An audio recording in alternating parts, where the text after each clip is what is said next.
This is VanCam. This is VanCam you waited for.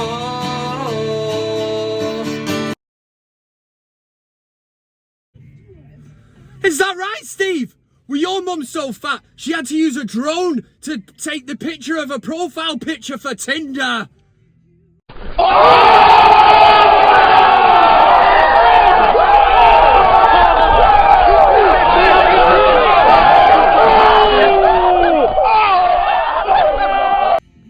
A very warm welcome to the first edition of 2022.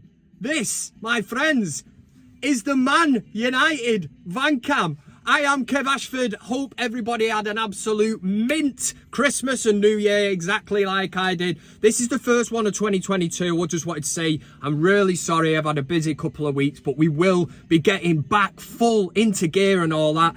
I want to say a massive thank you. I did a Christmas video just before I finished for Christmas. Cal said, "Merry Christmas, your hero." £5 into the pot, the super chat. Very much appreciated. Long gone, long been spent. Pissed it right up the wall, but thank you very much. Appreciate that. Pretty much like everybody at Christmas, Kev drank far too much, ate too much. I was in Wales for New Year in Bala, which I absolutely mint time, man. There's a pub there called The Goat. You know what I mean? It was named after me. How could I not go in?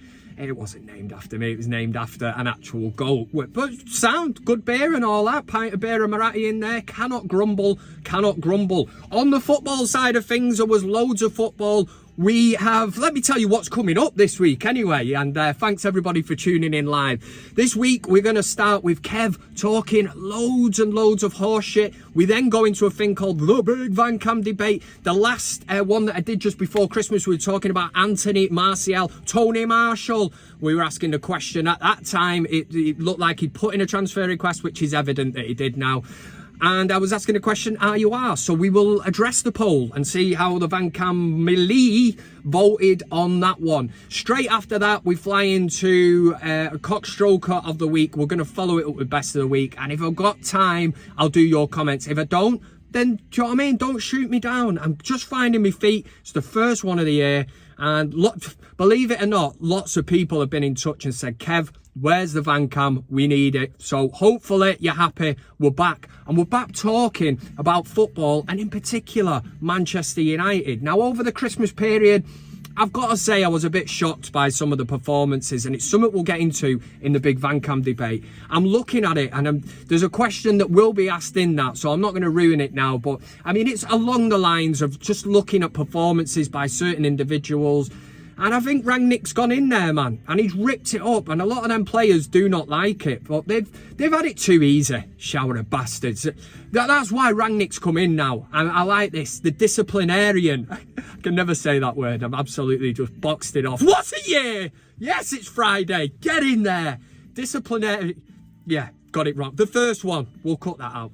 Yeah, he's just gone in there and he's not holding that. No prisoners, man. You know what I mean? If you're not singing from the same hymn sheet as Ralphie, you're out of there. And there's a lot of players that have got to be worried about their place in this starting 11. The likes of Harry Maguire, Wan-Bissaka, Luke Shaw, there's loads of them, man. If you're not up for the fight, Marcus Rashford. I know he scored against Brentford.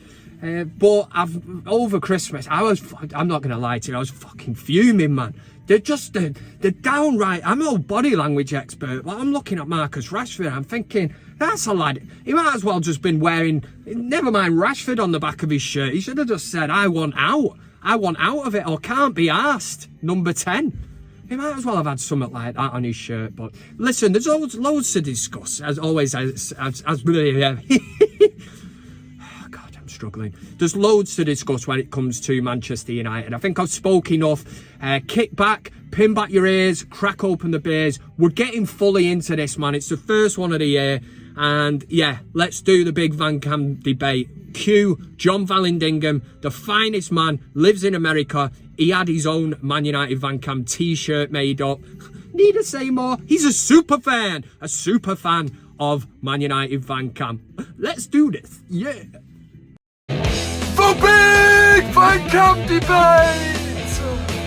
sound as a pound that's round that was found on the ground. Here we go. This is the BIG VanCam Debate. But first of all, before we get this week's question, we have to address the last one, which was well before Christmas. We were talking about Anthony Martial, and I was asking you the question. There was a rumour at the time that he'd handed in a transfer request, so I asked in typical VanCam fashion, are you arsed? Are you asked that Tony Marshall has handed in a transfer request and wants to go?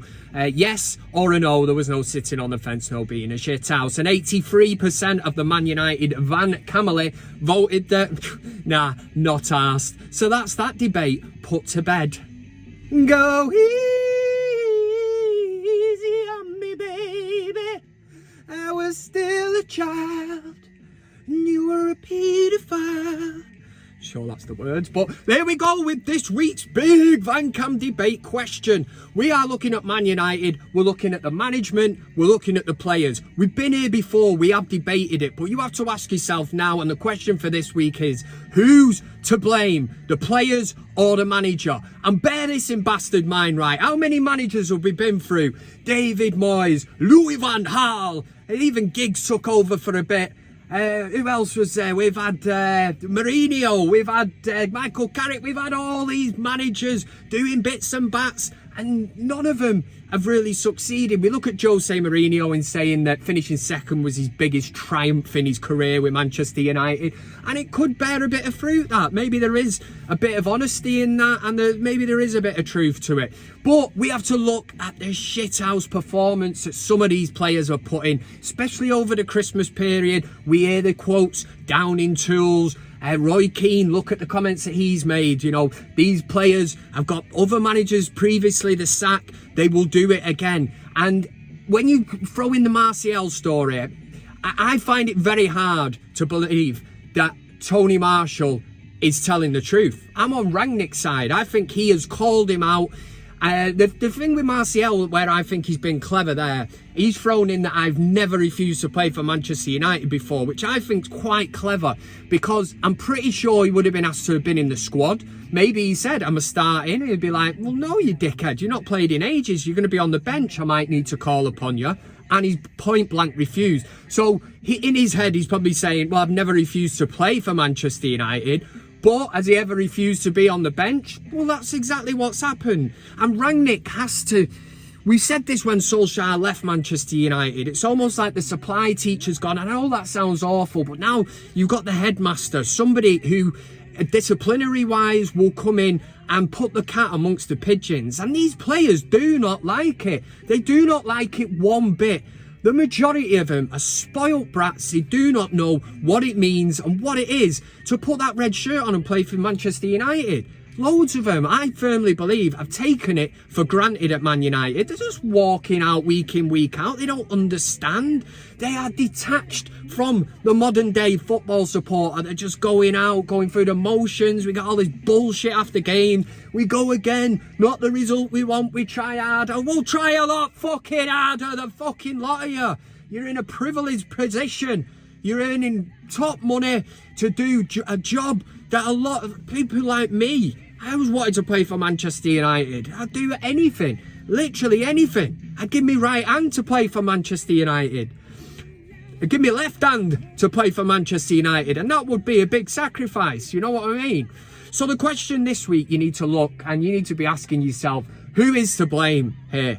Are you going down the route that it is the manager and Manchester United just continue to make managerial appointments, just stupid managerial appointments? Or is it much, much deeper? Is it much deeper than what we actually thought? Because Ole Gunnar Solskjaer come in, there was a bit of a feel-good factor. Seems to have gone that now with the new manager. Are these players looking and thinking, well, to be honest, don't know whether this lad's going to be in charge come May, so I'm not putting in a shift for him. And there's so many contracts going. You've got Jesse Lingard. Is he interested? No, because he's going to be leaving. Pogba, is he interested? No, because he quite evidently wants to go. Martial, he's already said he wants to go, so he's certainly not asked. He's not going to be throwing himself into tackles if he's going to get himself a move somewhere else. There's loads of players and there's loads of deadwood at Manchester United. Rangnick's gone in. Harry Maguire's on the bench. Fair play, love it.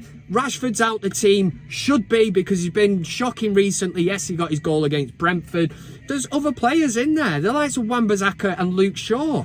Luke Shaw's not really done anything really since the Euros. He ripped it up at the Euros, and now Tellers and Dalot are in ahead of them on merit, and I like that. And I think Rangnick has shook up everything at Carrington. He's gone in there.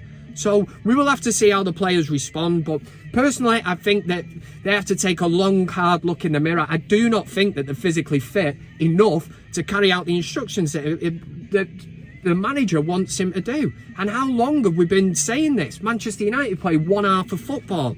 We were notorious for doing this under Ole Gunnar Solskjaer. 1-0 down at half time, yeah, we might win the game, but we're still only getting 45 minutes of a performance in a 90-minute game. And it is not sustainable against the likes of Liverpool, Manchester City this year. Absolutely blasted us away, because you can't afford to have 7 or 8 players not playing at the peak.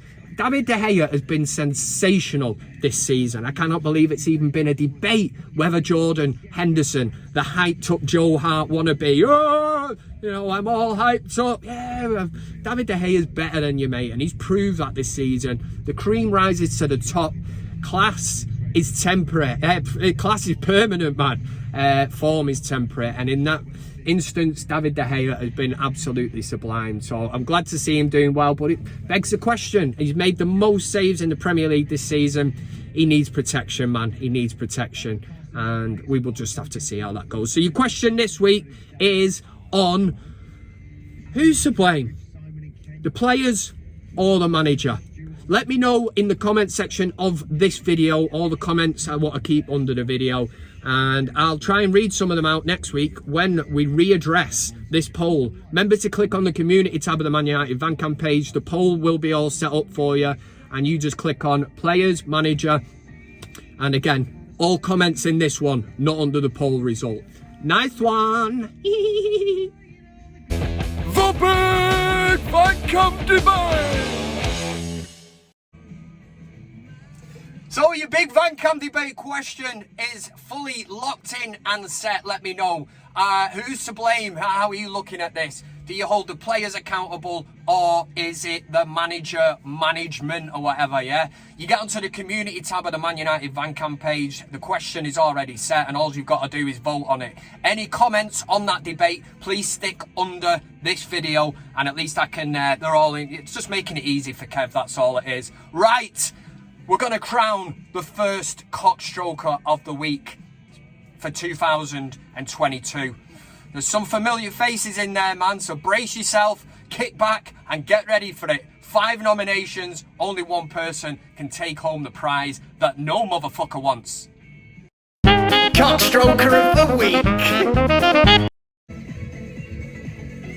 Here we go, this is your first CockStroker of the year. Who could it possibly be? Will the same old faces be nominated? Will the same old face or faces win the first one of the year? This is a pretty big goddamn thing, innit, man? Got 5 nominations for you. Number 5, coming in from the lower leagues of football. We've got a free kick set up, and it's a hell of a distance out.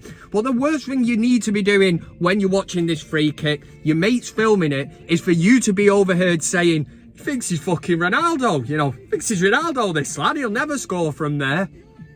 Won't he? He thinks he's fucking Ronaldo. He's having a go. To this one. Hey! Get in! Oh!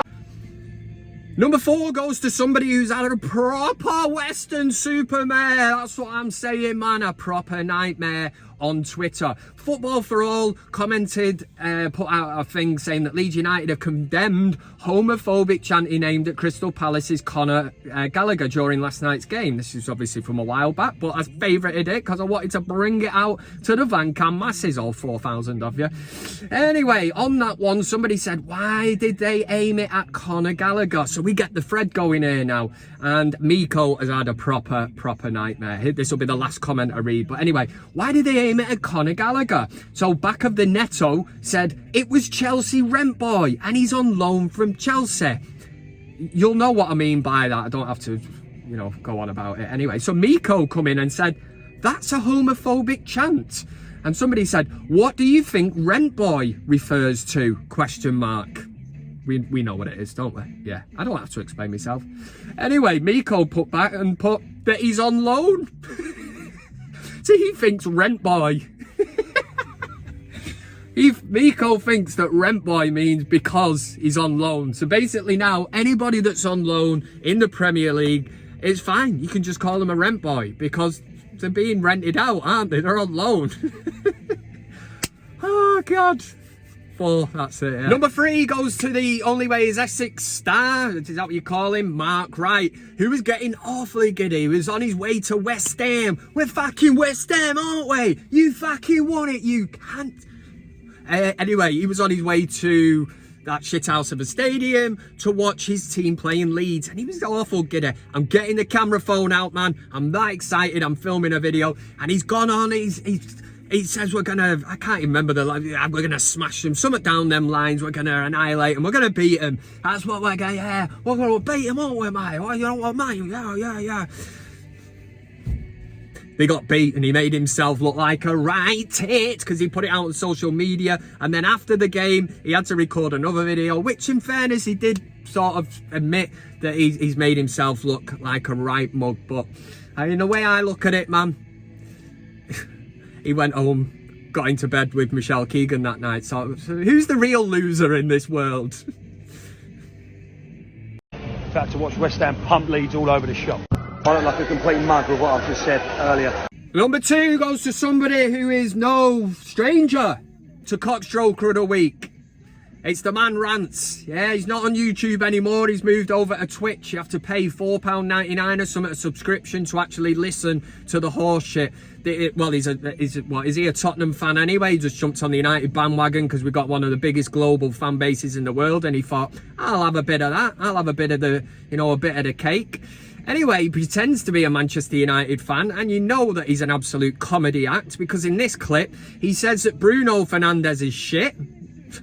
Yeah, controversial, that'll get the views. And also that John Joe Shelby is a better footballer than Bruno Fernandes.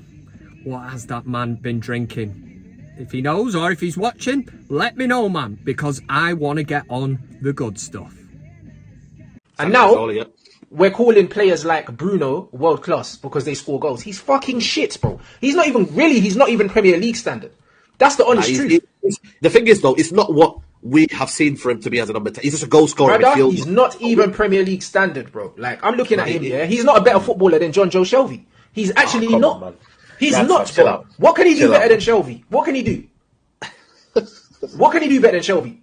Hey? You don't pass better than him. You don't pass better than him, I get that. You don't shoot better than him. Bruv, he doesn't. Bruv, he don't do nothing better than John Joe Shelby. And number 1, CockStroker. The first one of 2022. If you've been living under a rock or you're not on social media or whatever, you probably didn't know that Arsenal Fan TV, AFTV's Mr. DT, is, again, no stranger to CockStroker of the Week. I think I once said that the DT stands for Dick Tickler, because that's what I think he is. Anyway, he's only got himself banged up, man, doing a bit of bird, doing a bit of time, and I don't think it comes as any surprise. The man has anger issues. I think everybody's seen him on AFTV and all that. They've moved quickly to say that we've deleted all the videos or whatever that he's ever been in, and they distance themselves from him. Arsenal Fans TV, Mr. DT has mugshot in Gunner's jumper as police welcome increased terms. So he's got about 3 years. Liam Goodenough. That's his surname, seriously, as well. It's good enough for you. Earned himself a cult following as a regular on AFTV, but he's been sentenced to 3 years in prison after subjecting his victim to a shocking and frightening ordeal. Now, this was actually his ex-partner. And what did he do? A court heard that he used a tracking feature on his victim's phone. So that's stalking. He drove to the victim where she and her friend were assaulted. Goodenough dragged the victim to the car. However, remember, the public intervened and was able to get the victim out of the car. Goodenough then drove away. He was arrested on the 26th of July and charged the same day in an Arsenal jumper. You should be arrested for that anyway. Probably going on AFTV and whatever. Well, he has a mugshot in an Arsenal jumper, man. The guy's just setting himself up. He's going to have a right tough time in prison, but Do you know what I mean? If you go out spouting shit and all that, and like I say, the DT, don't know where that comes from, it's just a fake name, but I did say it was Dick Tickler. But Mr. Good Enough, Liam Good Enough or whatever, if it's good enough for you, it's good enough. Are you going to go around banging birds? Not in that way, I mean, you know, like that. Yeah, lost my trail of thought there. If you're going to go around stalking people and all that, then this is what happens. And you're obviously... You had to go to prison, so you do the crime, you do the time. But DT now stands for doing time. You do the crime, you do the time. Yep, that's your first one of this year, and I'm sure it'll just carry on.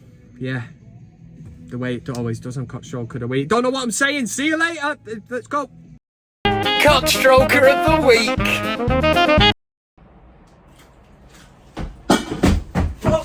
Who the fuck put that there? There you go, that was your CockStroker of the Week done and dusted. Let's follow it up with Best of the Week.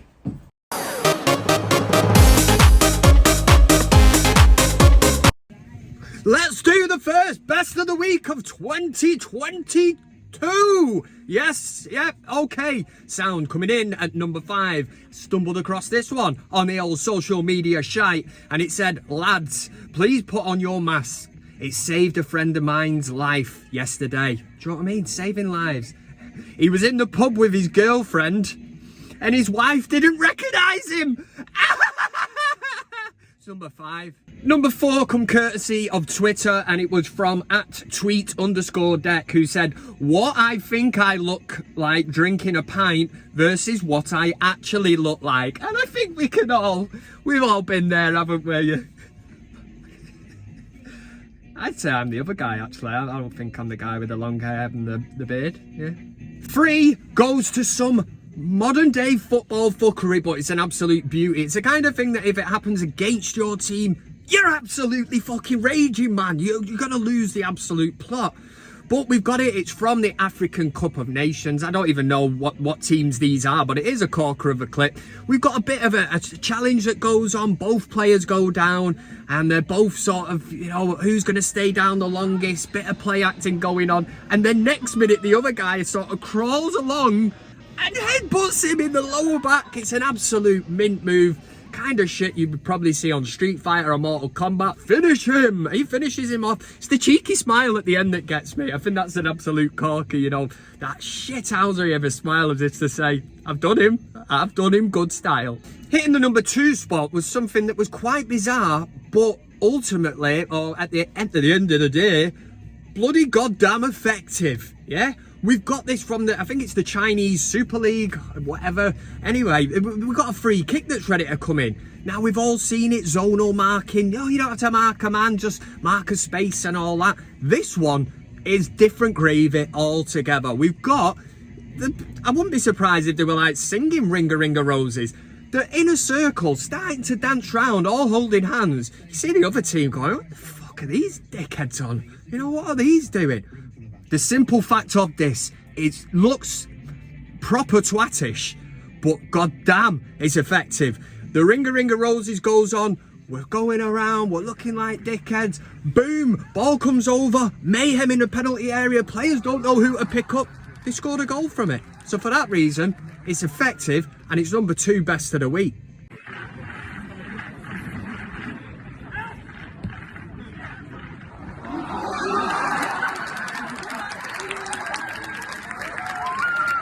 And coming in at number 1, we've all seen Boris the Bastard, Boris the Ballbag Head.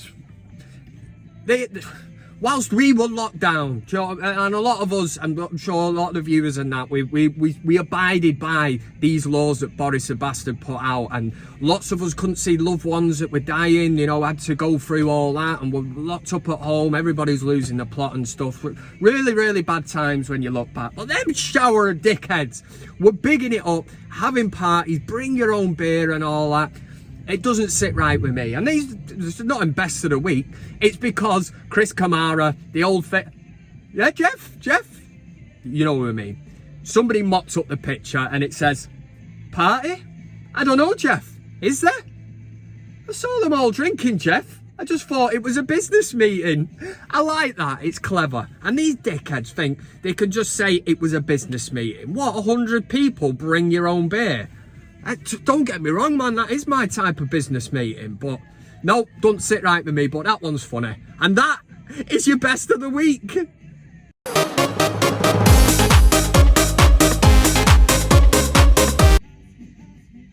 Hello? Is that West Ham? Oh, buzzing, mate, buzzing. How many of you is there? 5. Well, I'm on my own. No, I'll still have it. What time? 2 o'clock. Lou McCarty's chipper. I'll be there, mate, buzzing. Nice one. Be doing West Ham tomorrow, mate. Listen, it has come to the end of ManUtd VanCam. Thank you very much for all the interaction, all the live views, all the comments and that. We can't do your comments. I haven't got time for it, man. I'm not going to lie to you. One thing I will not do to my subscribers is lie. I've just not got time to do it, man. But we'll build up the comments. We'll throw that into next week. We'll definitely make it a feature at the end of the show. So make sure you get a comment in here. And if you've enjoyed it, like the bastard video. Yeah, it makes a big difference to the algorithm. I've told you this before many a times. The algorithm is this massive bird. It swings in, picks up the video, you know, puts it above other ManUtd channels and all that, and it, you know, supersedes them. That's the algorithm. The algorithm. Thanks very much. Nice one for watching. First one, I'm getting my feet back under the table and all that. We're playing West Ham. I'm meeting them southern shandy drinking bastards tomorrow, and I'm gonna really mess them up. So what's going on here? We're back. So for ManUtd tomorrow against West Ham, you can bubble blowing bastards, you can stick them bubbles up your ass. It's what you can do for United. Come on, United. Voice went then. First one of the year. I'll be back next week. I said your love keep on lifting me higher and higher. Thanks very much for watching the video. You can also follow me on these other social media platforms. That's Twitter, Instagram, Facebook, and of course, plenty of fish. Oh yeah! Thanks to everybody who gets involved, comments, likes, shares, subscribes. Subscribing is the main thing. It costs you nothing, and why wouldn't you want to do it? This is ManUtd VanCam.